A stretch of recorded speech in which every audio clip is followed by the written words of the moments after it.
मैं सरकार से ये अपेक्षा रखता हूँ कि जो इनकम टैक्स की लिमिट है, उस लिमिट को बढ़ाया जाए। साथ में जो एटीसी डिडक्शन की जो लिमिट बहुत सालों से 1.5 लाख चल रही है, उस लिमिट को कम से कम 2.5 लाख रुपए करना चाहिए।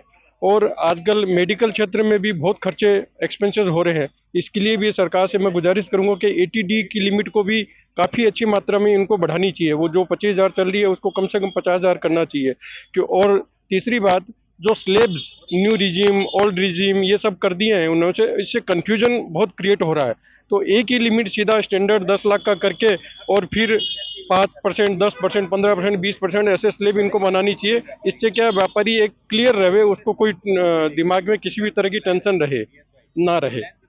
सरकार हमारी सरकार बहुत अच्छी तरीके से बजट लाती है और व्यापारियों का सहयोग भी करती है। और इस सहयोग में हम ये चाहते हैं कि जीएसटी की जो जटिलताएं हैं वो कम की जाए। बार बार जीएसटी में कुछ भी त्रुटि रह जाती है तो उसको सुधारने का मौका व्यापारियों को नहीं मिलता है। तो बार बार नोटिस आते हैं, व्यापारियों को बहुत दिक्कत होती है।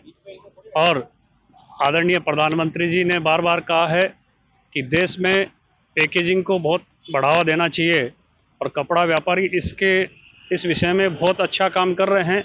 लेकिन कुछ तकलीफ़ों के कारण व्यापारियों की जो क्रेडिट रहती है वो उनको रिफंड नहीं मिल पा रही है।